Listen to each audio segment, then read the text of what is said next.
சட்டவிரோதமாக குடியேறி அங்கிருக்கின்ற இன நல்லுறவை பாதிக்கக்கூடிய விதத்தில் பிரச்சனைகளை உருவாக்கி கொண்டிருக்கின்ற அந்த மயிலத்தமடு மாதவனை சார்ந்த அந்த மேச்சத்தரையில் இருக்கின்றவர்களை வெளியேற்றி விடுவதற்குரிய நடவடிக்கைகளை நீங்கள் செய்ய வேண்டும் என்று இந்த இடத்தில் கூறிக்கொள்ள விரும்புகின்றேன். விவசாயிகளுக்கு உர வசதிகளை வழங்குதல் மற்றும் நஷ்டஈடுகளை உரிய காலத்தில் வழங்குதல், அவர்கள் எதிர்பார்க்கின்ற அந்த குளங்களை விருத்தி செய்தல், அதைவிட கண்டியனாறு குளம், கண்டியனாறு என்ற இடத்தில் அடைச்சகல் குளம் என்று இருக்கின்றது. நீர் தேங்கக்கூடியதாக இருந்தாலும் வீணாக கடலில் சென்று நீர் சென்றடைகின்றது.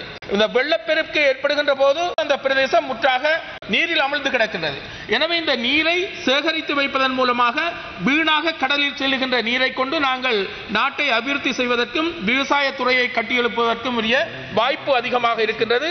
எனவே தயவு செய்து வீண் விரயமாகின்ற நீரை தடுப்பதோடு வெள்ளப்பெருக்கால் மக்கள் பாதிக்கப்படுவதையும் தடுக்கக்கூடிய விதத்தில் இப்படியான ஒரு முந்தனை ஆற்று அந்த திட்டத்தை கொண்டு வருவதோடு விவசாயிகளுக்குரிய நஷ்டஈடு, விவசாயிகளுக்குரிய சந்தை வசதி, அதற்கான நியாயமான விலை என்பவற்றையும் கொடுப்பதோடு போன அரசாங்கங்கள் இந்த மேல்ச்சல் துறை சம்பந்தமாக கதைத்தாலும் கூட எந்த நடவடிக்கையும் எடுக்காத சூழலில் இந்த புதிய அரசாங்கம் எங்களுடைய விவசாயிகளுக்கு, இந்த கால்நடை பண்ணையாளர்களுக்கு துரித கதியிலே இந்த மேய்ச்சல் தரைகளை உருவாக்கி அந்த கால்நடைகளை அந்தந்த இடத்திலே சென்று அவர்கள் மேய்ப்பதற்கான வழியை கையாளுவதற்கான முறையை கையாள வேண்டும். இந்த மேய்ச்சல் தரைகள் எல்லாம் இந்த வைல்ட் லைஃபுக்குள் வருகிறது, ஃபாரஸ்ட் டிபார்ட்மெண்ட்டுக்குள் வருகிறது.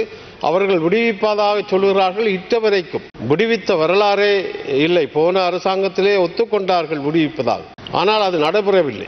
ஆகவே இந்த இரண்டு திணைக்களங்களுடைய சட்டங்கள் எல்லாம் வலுவான சட்டங்களா? அனைத்து சட்டங்களை விட அரசாங்கம் உத்தரவிட்டால் அதை செய்ய முடியாமல் மறுக்கிற அதிகாரிகள் இன்றைக்கும் இருந்து கொண்டு இருக்கின்ற சூழலிலே இந்த விவசாயிகளுடைய பிரச்சனை, நிலங்கள், விவசாய நிலங்கள் இராணுவத்தினுடைய முப்படைகளுடைய கட்டுப்பாட்டிலே இருக்கிறது. ஜனாதிபதியாக வந்த உடனே ஒரு உத்தரவை சொல்லியிருந்தார், இந்த இராணுவம் பிடித்திருக்கின்ற மக்களுடைய காணியை விடுதலை செய்வதாக. அதை இன்னும் மக்கள் எதிர்பார்த்திருக்கிறார்கள். நவீன முறைகளில் விவசாயத்தை செய்வதற்குரிய ஏற்பாடுகளை நீங்கள் சரியான திட்டங்களை வகுத்து, கடந்த காலங்கள் நான் ஒரு ராஜாங்க அமைச்சராக அந்த அமைச்சுக்கு கீழே இருக்கிற பல திட்டங்களை வகுத்திருக்கின்றோம். எமது பகுதிகளுக்கு இந்த வேலை திட்டங்களை சரியாக செய்வதற்கு தொடர்ச்சியாக அதுகளை செய்தால் இன்னும் பல பிரயோசனமாக அமையும் என்பதை கூறுவதோடு, குறிப்பாக யாழ் மாவட்டத்துக்கும் யாழ் மக்களுக்கும் அதே போல மன்னார் மக்களுக்குரிய பாரிய குடிநீர் பிரச்சனையை முடிக்கிறதோடு அங்கிருக்கின்ற விவசாய மக்களுக்குரிய விவசாய தேவைகளையும் நீரையும் வழங்குவதற்குரிய திட்டத்திற்குரிய அடிக்கல்ல நாங்கள் வைத்து ஆரம்ப கட்ட வேலைகள் நடந்துச்சு. அதையும் நீங்கள் அதுக்கு எந்த விதமான நிதி ஏற்பாடுகளும் இதில் தெரிகிற அளவுக்கு இல்லாமல் இருக்குது. கட்டாயம் அதற்குரிய நிதி ஏற்பாடுகளும் செய்து அந்த திட்டத்தை வாக்குறதன் மூலம் எங்களுக்கு யாழ் மக்களுக்குரிய குடிநீருங்கிறது ஒரு பாரிய பிரச்சனையா இருக்கின்றது. இலங்கையிலே இதுவரை காலமும் கால்நடை துறையானது மிகவும் மந்த கதியிலே அபிவிருத்தி அடையாத நிலையிலே காணப்படுகின்றது.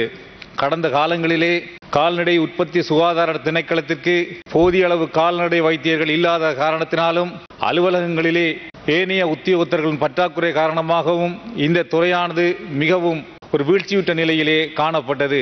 அதேபோல கால்நடை வைத்திய அலுவலகங்களுக்கு வழங்கப்பட்ட வாகனங்களானது ஏறக்குறைய 30 வருடங்களுக்கு மேற்பட்ட பழைய வாகனங்கள் என்பதுடன் அவர்களுக்கு ஒதுக்கப்பட்ட எரிபொருட்களும் மிக குறைந்த அளவிலே காணப்படுகின்றன.